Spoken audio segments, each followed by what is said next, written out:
Il y a beaucoup de désinformation sur les djinns.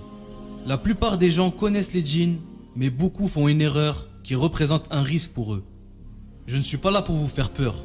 Ce qui m'importe seulement, c'est de vous montrer les dangers des djinns et ce que nous pouvons faire pour s'en protéger. Comme il y a des bons et des mauvais démons, tout comme chez les humains, les bons djinns sont pour la plupart invisibles et ne nous veulent aucun mal. Tandis que les mauvais djinns sont, eux, toujours autour de nous. Ils attendent le moindre manque de concentration de notre part afin qu'ils puissent causer de grands ravages dans nos vies.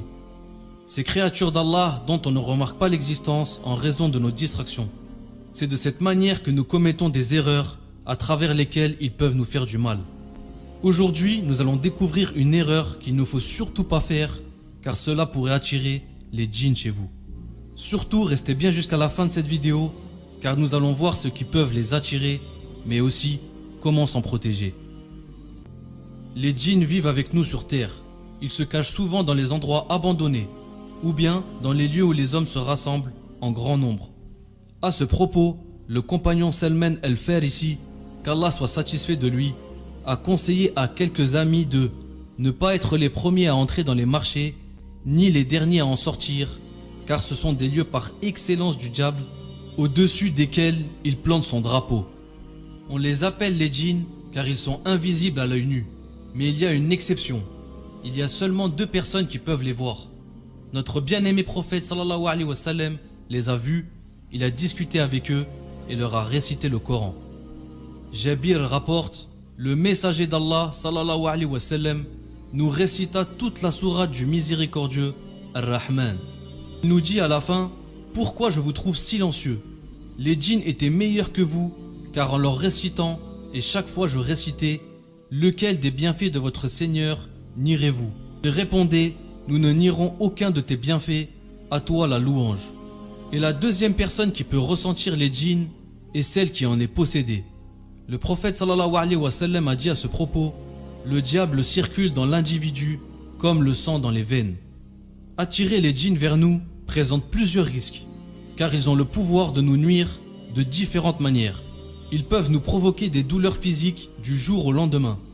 Mais vu que l'on ne sait pas d'où ça vient, qu'on croit que l'on est juste tombé malade, on se dit que c'est de simples courbatures, peut-être à cause du froid ou de la fatigue. C'est normal qu'on ait des douleurs partout, mais les diagnostics chez le docteur nous montreront que l'on n'est pas malade. En réalité, ce sont les djinns qui agissent derrière. Comme ils sont invisibles et que leur présence n'est pas décelable par tout le monde, tous les traitements que nous ferons ne fonctionneront pas. C'est pourquoi plusieurs personnes traînent des maladies pendant des années sans possibilité de les soigner. Mais les djinns peuvent aussi nous attaquer beaucoup plus subtilement. Ils peuvent par exemple influencer nos décisions, comme lorsque nous avons l'habitude de faire des choses et que du jour au lendemain, nous ne les faisons plus. Tout ça parce que nous nous sentons faibles, impuissants et épuisés. Il y a aussi le fait que nous soyons tout le temps en colère à cause des djinns. Chaque truc que l'on fait, nous regrettons juste après. Le manque de motivation, le fait de ne vouloir rien faire, peuvent aussi être l'œuvre des djinns. Certains démons peuvent même tomber amoureux de nous, jusqu'à ce que par jalousie, ils décident de nous écarter de notre entourage, de toutes les personnes qui pourraient être attirées par nous. C'est aussi la raison pour laquelle plusieurs personnes n'arrivent pas à se marier, malgré leur forte envie. Les djinns sont aussi responsables de la séparation de plusieurs couples. Nombreux sont les frères et sœurs qui sont victimes de ce genre d'attaque sans savoir qu'elles proviennent des djinns.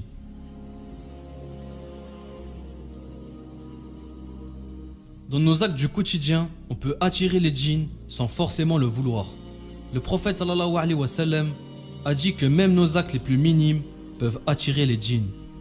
Dans un hadith rapporté par Jabir, il a dit « Le diable ne cesse d'épier l'un de vous dans tout ce qu'il fait jusqu'à ce qu'il se trouve à ses côtés quand il mange. Quand l'un de vous laisse tomber une bouchée, qu'il la ramasse, l'essuie et la mange sans la laisser au diable.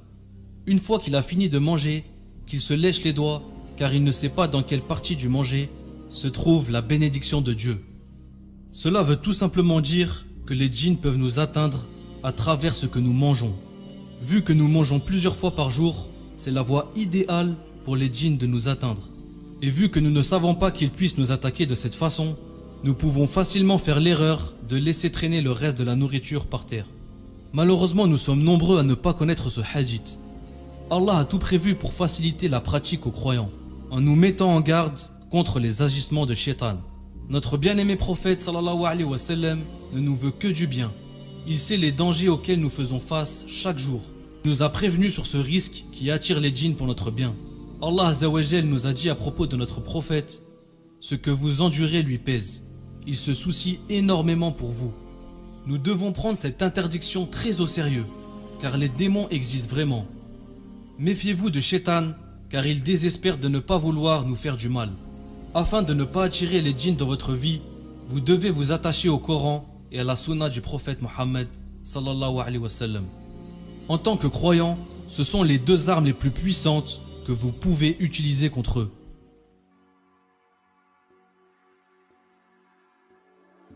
Ce que vous devez faire exactement pour vous protéger des djinns, il faut d'abord suivre l'exemple de notre prophète dans sa manière d'être. Il s'agit de 4 choses: s'habituer à la propreté, manger des nourritures saines, prendre soin de son corps et éviter les choses illicites, notamment les jeux de hasard et les prêts à intérêt. Allah nous a dit à ce propos: ceux qui mangent, pratiquent de l'intérêt usuraire, ne se tiennent au jour du jugement dernier que comme se tient celui que le toucher de Satan a bouleversé. Ensuite, se rappeler constamment de notre Seigneur. Allah subhanahu wa ta'ala a dit à ce propos: ô vous qui croyez, évoquez Allah d'une façon abondante. Nous avons aussi la lecture du Coran, le verset du trône dans la sourate Al-Baqarah, verset 255. On a également les 2 derniers versets de la sourate Al-Baqarah et les 3 dernières sourates du Coran, Al-Ikhlas, Al-Falaq et An-Nas, qui sont des sourates protectrices également. Les récitations du Coran protègent contre Satan et ses démons. Le Très-Haut nous a dit: et quand tu lis le Coran, nous plaçons entre toi et ceux qui ne croient pas en l'au-delà un voile invisible. Le prophète nous a aussi enseigné des invocations et évocations. Nous devons les réciter dans chacun de nos actes quotidiens et toujours dire Bismillah avant chaque action. Demandez plusieurs fois le pardon et les paroles de glorification et de gratitude envers notre Créateur. Cela vous protégera de toutes les créatures maléfiques. Nous sommes les créatures préférées d'Allah. Il nous a commandé de n'adorer que lui. Il nous a montré le chemin et les obstacles à surmonter.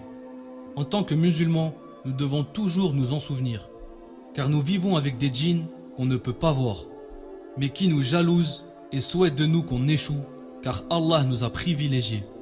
Croyons donc fermement en Allah et en son messager en suivant leurs enseignements. Allah nous a dit: et ne soyons pas de ceux qui disent nous avions entendu mais nous avons désobéi. Encore une fois, j'espère vous avoir été utile à travers cette vidéo et Allah reste toujours le plus savant. Que la paix soit sur vous et vos familles. Wassalamu alaikum.